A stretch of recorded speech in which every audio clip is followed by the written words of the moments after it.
Hey everyone, welcome to Rocky Goes to Hollywood. Today we're shining the spotlight on one of television's most beloved and versatile actors, Alan Alda. Best known for his iconic role as Hawkeye Pierce on MASH, Alda brought humour, heart and depth to the small screen. But beyond his time in the operating room of the 4077, he built an impressive career as an actor, writer and director, while also becoming a passionate advocate for science and communication.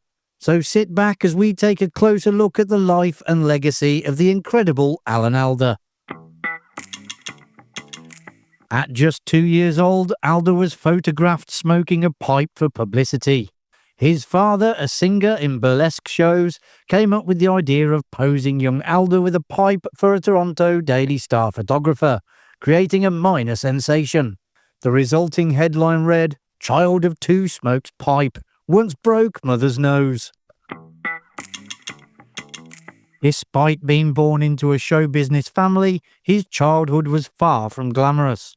His mother, Joan Brown, suffered from severe mental health issues, and on top of that, when he was just 7 years old, Alda was diagnosed with polio, a serious and potentially debilitating disease. He endured 6 months of therapy that required scalding blankets to be wrapped around his limbs every hour. Reflecting on the experience, he noted that while it was difficult for him, it was even harder for his parents, who couldn't afford a nurse and had to administer the painful treatment themselves. With his trademark wit, he remarked that it's always preferable to pay someone else to torture your child. Alan Alda was born Alfonso Joseph d'Abruzzo, but had a stage name ready for him from the start. While many actors adopt new names, his was already in the family. His father, Alfonso Giuseppe Giovanni Robert d'Abruzzo, performed under the name Robert Alda, Alda being the first two letters of his first and last names. Before portraying a member of the fictional medical unit in Korea, Alda spent 6 months there himself, serving in the Army Reserve and overseeing a mess tent. He later joked that they had designs on making him an officer, but it didn't go so well. His first major award nomination was for a Tony. Though best known for his work in television and film, he began his career in live theatre, first at the Cleveland Playhouse and later on Broadway. He starred in The Owl and the Pussycat in 1964 and earned his Tony nomination in 1966 for The Apple Tree. While he has won Emmys and Golden Globes, he has also been nominated for an Oscar, bringing him tantalizingly close to an EGOT. Alda was the only MASH cast member who knew Colonel Blake's fate in advance. For 3 seasons, McLean Stevenson played Lieutenant Colonel Blake, whose shocking departure stunned fans and his fellow cast members. While filming the finale, the actors were not given the last page of the script, keeping Blake's fate a secret. However, as a writer, director and lead star on the show, Alda was aware of the producer's plans to kill off Blake off-screen. Producer Larry Galbert once explained, "After 3 years of showing faceless bit players and extras portraying dying or dead servicemen, here was an opportunity to have a character die that our audience knew and loved, one whose death would mean something to them." While starring in MASH, he still found time for other projects. He was on the big screen with films such as Neil Simon's California Suite from 1978, alongside Jane Fonda and Maggie Smith. He wrote and starred with Meryl Streep in the political drama The Seduction of Joe Tynan in 1979.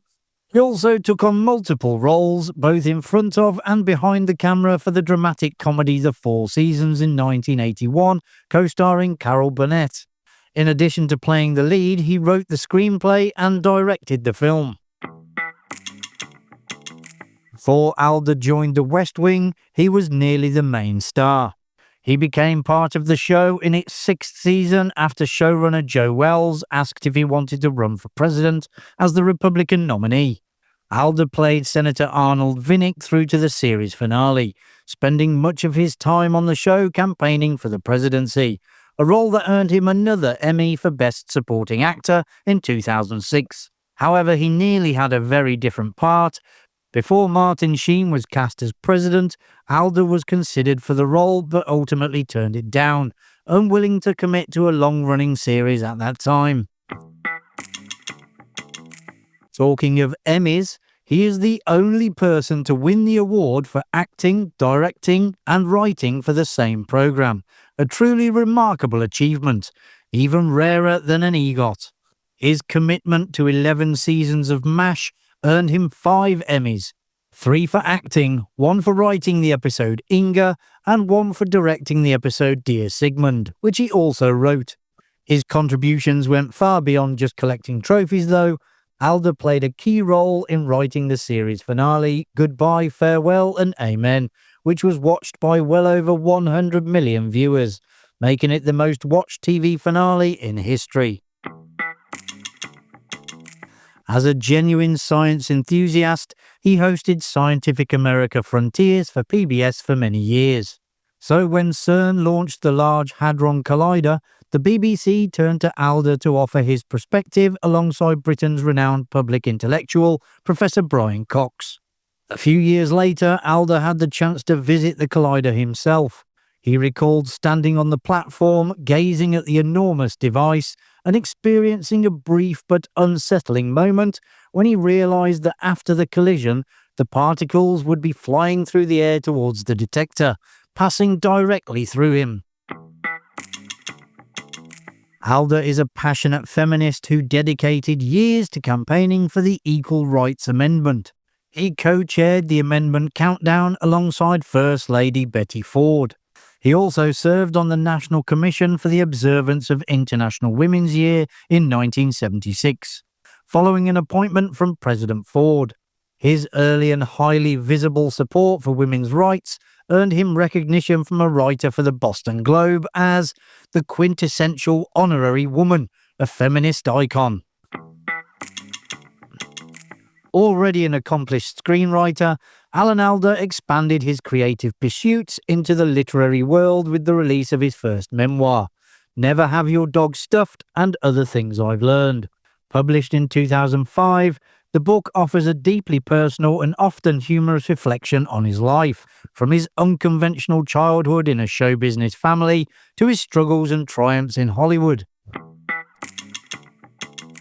In a 2018 interview, Alda revealed that he had been diagnosed with Parkinson's disease in early 2015.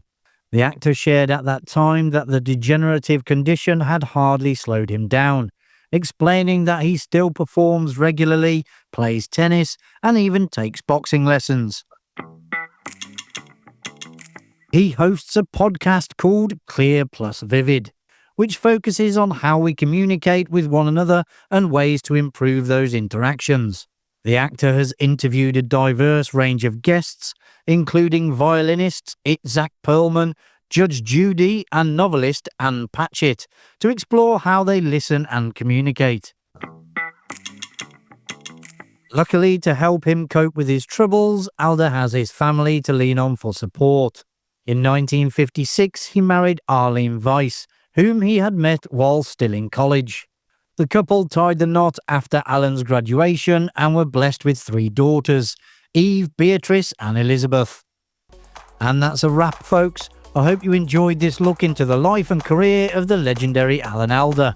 If you've got any favourite roles, moments or stories about him, drop them in the comments, I'd love to hear them.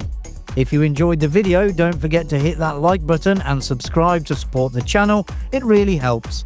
Until next time, take care and bye for now.